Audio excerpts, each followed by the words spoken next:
Great events create great brands, and it takes a village to put on an event that engages, excites, and connects audiences to your brand.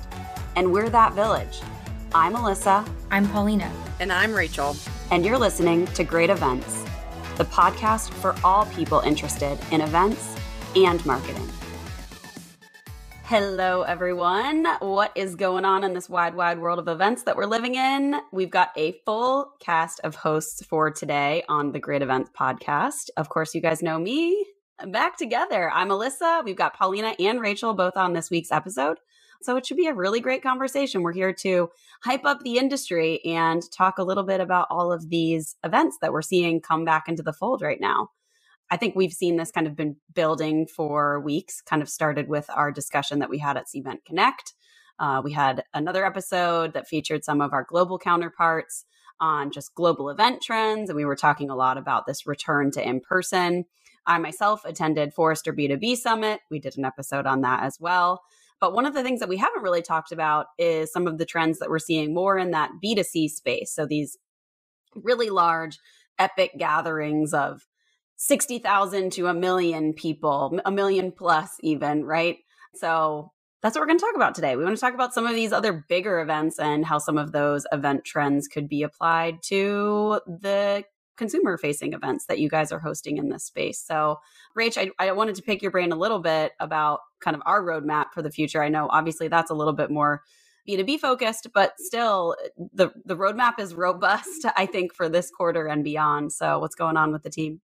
I'm just so excited. I feel like I'm already exhausted just looking at things, both personally and professionally, because there's so many concerts coming up that I want to go to, and there's so much to do. And it's so exciting being back. I'm loving all this like economic support that our industry is like pumping out there.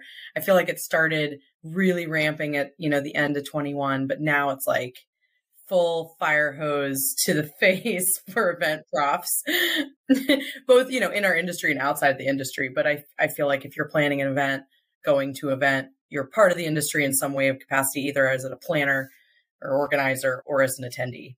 You guys just got back from a major wedding. I think there's hundreds of people at that one. I was in the Bahamas a couple weekends ago, and I will say I hadn't thought about this earlier until just now, but there were tons of incentive trips. I left on a Monday, and you could tell that there's almost this like uncorking of sorts, that everybody just wants to be out. Everybody wants to be celebratory. We're all back in business.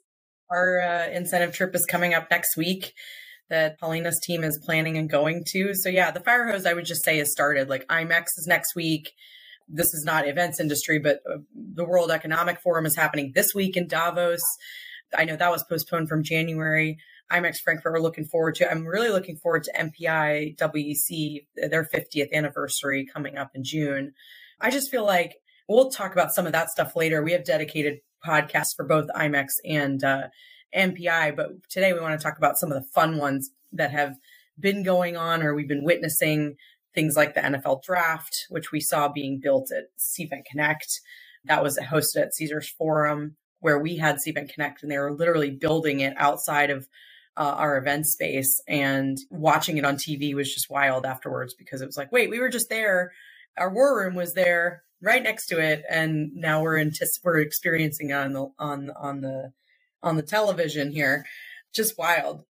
Well, that's a really good example, because I read an article on just how that was conducted and all of the organizations that were involved. I know we have a pretty significant partnership with Caesars Entertainment, but I think also SEMA, the Corporate Event Marketing Association, was also involved in that. And I think they were hosted in many ways to go and kind of witness, and that's alongside of what we're talking about here, to go and witness what other industries, like kind of cross-industry learning opportunities, and what the NFL was doing for their program, and how some of those practices could be applied to the events that they were doing that might be a lot smaller in scale, but from those attendee activations and how to make the most of your brand. I think the NFL is a leader in that space, right? The fandom is real there. Paulina and I talk about this all the time. We always look for inspiration, even for our B2B events, like at other events. But I feel like Paulina was just inspired in a significant way. I'm not going to spill the beans here, Paulina. You definitely can. Is that my official segue? That's your cue. Okay, great.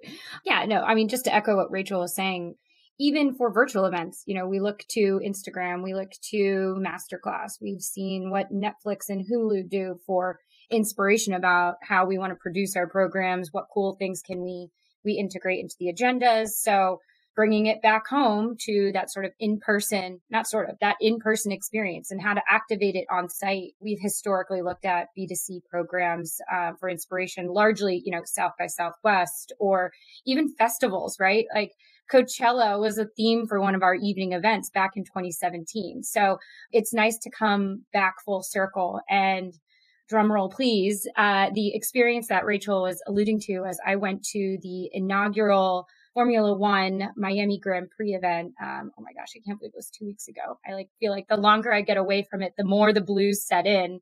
I am a diehard fan, and I'm going to leave all of the fan passion to the side and try and keep this nice and tight because we could be here for well into happy hour time frame. But it was a 3-day event, a Friday through Sunday pattern for people who aren't familiar with the Formula One typical agenda.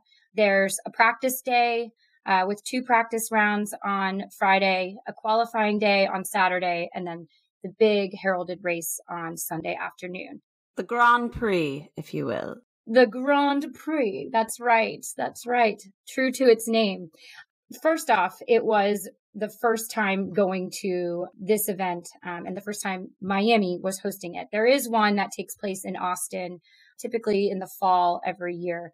And so I have to admit, I had a little bit of anxiety because I planned all of this for a family vacation. So my parents and my husband, and then my 2 siblings and their significant others. So a big group. I mean, there were 8 of us traveling from the Mid-Atlantic region to Florida. So that gives you a sense of flights were involved. We were looking for accommodations. We had transportation to book. And, this is kind of like a small, literal fam trip. Sorry, I couldn't help myself. That was a great event fun. That was great event fun. So I kind of felt really responsible for everyone's experience. So I did, an enormous amount of due diligence in how long is it going to take from where we're staying to get to the venue? And then, what is the parking experience? And so I was kind of like walking on eggshells at first. And I kind of pulled my dad aside at one point. And I was like, Dad, I just want you to know, I don't know exactly how this is going to go. I don't think it's going to be anything like Fire Festival, but I just don't want that to not be part of the scenario. So can happily report back that for the inaugural event, I thought it was impeccably organized, really, really well done. Just thinking about it from my personal perspective as an event organizer, the event app that they used was one of the tightest event apps I've ever seen. I was getting emails, push notifications, at least a week, perhaps a week and a half leading up to the event. And it was just so well organized, super informative. I mean, the FAQ was impeccable. They had a geotagged interactive map once you were on Hard Rock's campus. And it was really, really well done. I feel like, of course, there's some areas for growth and improvement, but I have to say, I was completely floored. I think it's really nice to stress the technology piece too, because we put our blinders on a lot when we're thinking about we need this, we have this need for these conferences or these summits or these forums or things like that. But there's also these lessons to be learned and how we can incorporate some of those best practices from a much larger consumer facing event and what types of content they're putting in there. How are people using it? Like, what's the consumer behavior? And then how could that influence us on the business side of things too? I think that's really important as a key takeaway. Yeah, it was a complete digital event. So there was, no tickets. There was no barcodes on printouts that they were even accepting. It was cashless. It was all meant to be paid from your phone if you could. I think actually they did take credit cards on site, but F1 has been around for hundreds of years. I think maybe 100 years. So you're talking about a cross-generational audience. And so they did a ton of pre-event communication, reminding people you can only access and get into the event by digitally scanning your barcode entry. But also alongside of that, sometimes brands can get really stodgy and antiquated. And it sounds like they're like constantly not only on top of the bar, but like kind of raising it too when it comes to these types of attendee and brand activations, which these events are for them, right? The brand is the experience. There's a speed element too to that because you don't like lose your physical ticket and then have to go to a box office to get another printed thing. I love that. Simplification, but also kind of aligned with, speed and F1, kind of goes hand in hand, right? I mean, when you're dealing with almost 250,000 people, you have to have the most streamlined experience. And I mean, even just thinking about the logistics from pulling up to the parking lot, showing your digital parking pass, and then seeing 55 passenger buses waiting to take you from only one of the, I don't even know how many parking lots there were. I mean, you kind of start to actually feel, oh my gosh, this is a huge event. And they were just so overly prepared and really organized. I want to talk a little bit really quickly about the activations, and feel free to chime in and cut me off here. But a lot of the planning for Cvent Connect, I wanted to think about integrating DE&I and ESGs and ways to sort of activate on that and thread that through the on-site experience as much as we threaded it through the content and virtual experience. And Formula One is really active in terms of supporting equal rights and has been championing the women's driver series, the W series programming. And so I just felt like all of that was truly activated for on site in sort of a tactical way, which being in the virtual world for so long, I forgot how much I wanted to be able to see what it's like to change a tire with my own hands, or see Black artists from the greater Miami area featured and doing really cool artwork on F1 cars or on recycled pieces of plywood all throughout different areas of the campus. I want to cut in here because as you're speaking, Paulina, one of the things that we've talked about, and I don't know if we've really brought this up on the podcast, is sporting events are kind of like the OG of hybrid events. So Paulina and I, because I'm also an F1 fan, have been experiencing F1 as a virtual participant, right? Or as that virtual audience, or, the at-home audience is what the broadcasting world would probably call it. We in the events industry would think of us as the virtual participants, but there is that voyeuristic element. And it's very clear that F1 at a brand level cares about diversity and inclusion. And we race as one is a big moniker that they have. It's part of their tagline. But I've never got to feel that. I've never had that sensory experience. So hearing you talk about that, Paulina, is really interesting to me, that that was brought to life. And that's the magic that this industry provides, is the tactile experience. It's the sensory part of, it's a 360 view of a brand's promise, right? And that's what this industry gets to do, is bring things to life in a 3-dimensional way when there is an in-person element.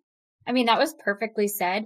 I think just to kind of echo the international flavor of this program, of this genre of sports, I think it was interesting to sort of see the Americanized version of it and the traditional international experience kind of melded together. I think it was interesting. You could certainly feel the difference. And part of that I felt was enlightening, because I feel like there's some ways that we can soften things and sort of integrate more of the original aesthetic into the US race. But I think what was really interesting too was they had ESPN Deportes, had this massive activation where literally it was I don't know what you call it. It was like a moving camera experience where you could hold the trophy and wear your flag if you were, supporting a particular driver from a unique country. Like my stepmom is from Germany and she got immediately up on this podium and is rocking the German flag, right?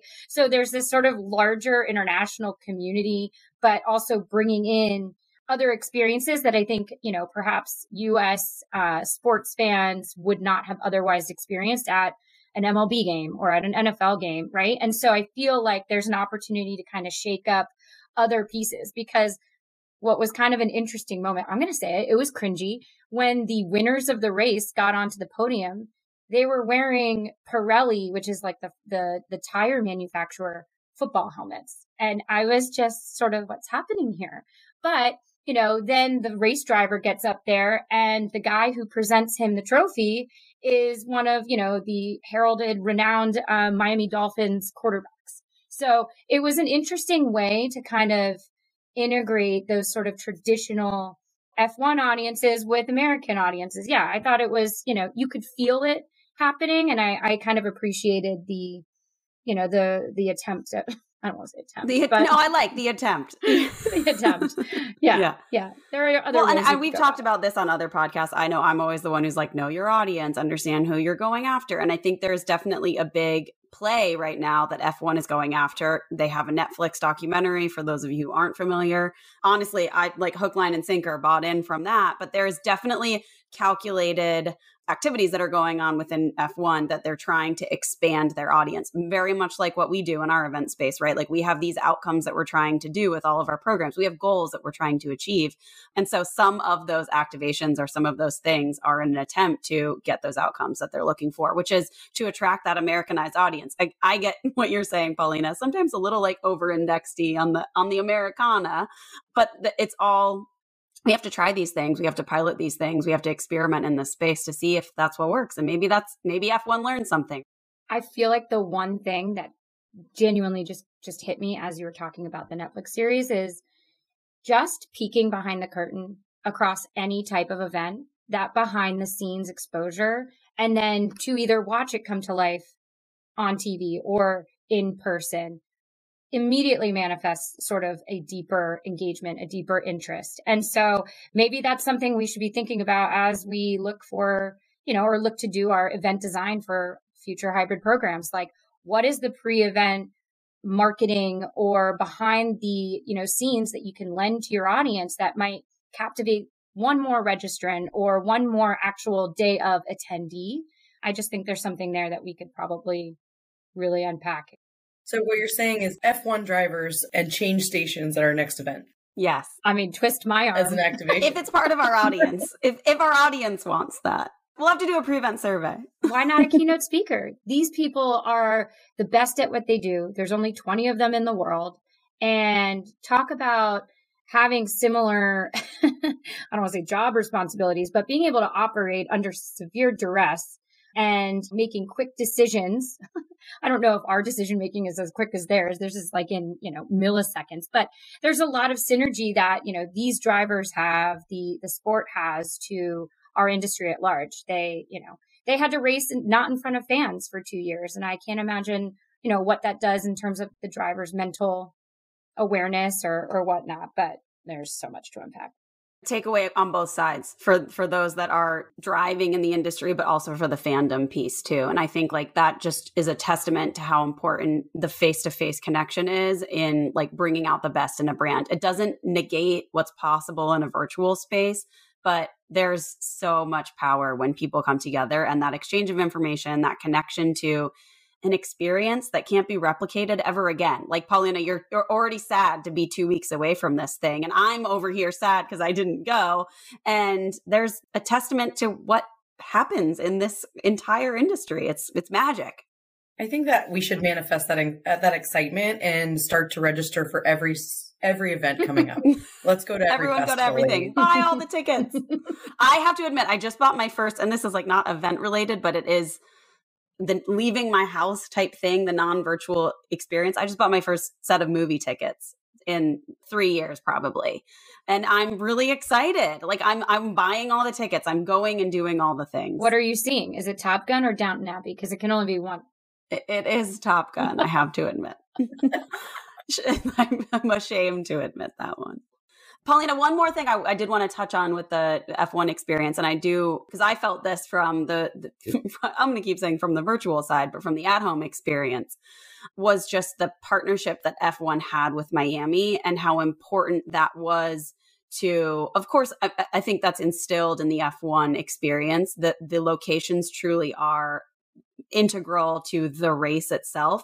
But it's not dissimilar to what meetings and event planners do when they're producing events and partnering with a DMC, CVB, or, however that can come to light. I know I saw that in Austin, where the planners of the Forrester experience, and we talked about this a little bit, but they really integrated some of the best of Austin into the conference. And I love that, because part of going to events is the destination, right? So to not talk about that or to not celebrate that seems like a missed opportunity. And again, it's part of that sensory thing, the food, the streets, the sounds, like there could be music that's relevant somewhere. So I'm curious, Paulina, how Miami was celebrated as part of this too.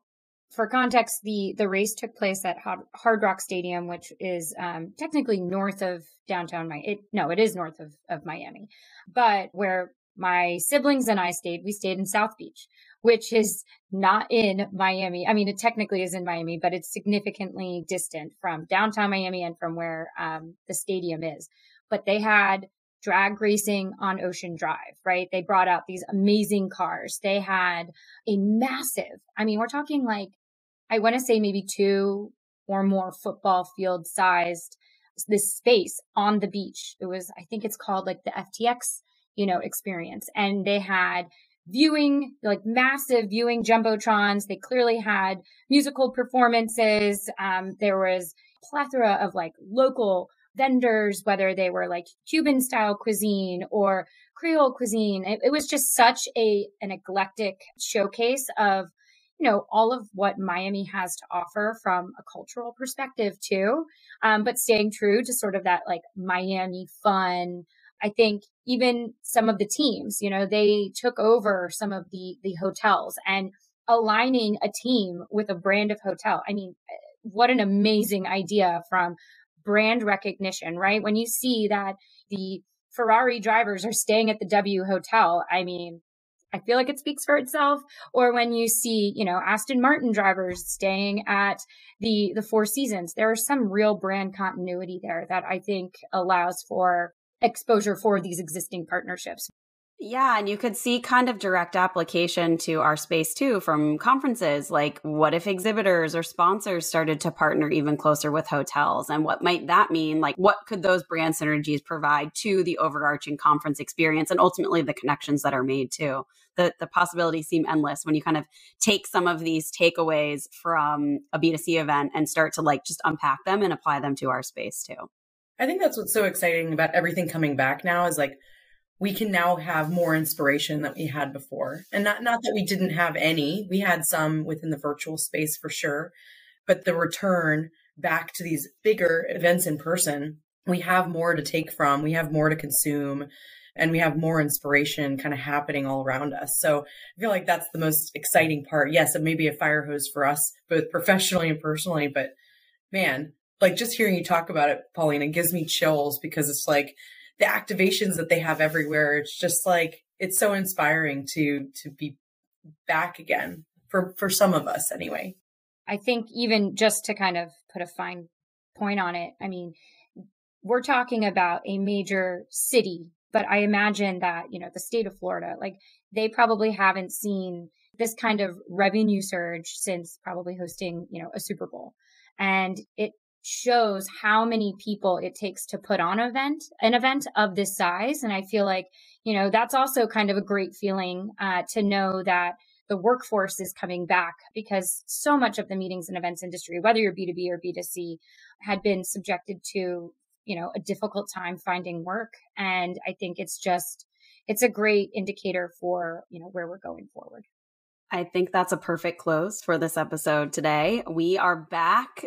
The industry is back. The workers are back. The excitement's back. The brand awareness, the brand activations are back. So I hope you could feel our enthusiasm for the opportunity that we now have, that we've got this, not just the virtual events, not just hybrid events, but the in-person piece is fully back and fully full force. So we are pumped and we're excited to be talking about more of these in-person experiences that are coming up in the next couple of weeks. IMEX, I believe, is one of our upcoming episodes. So stay tuned.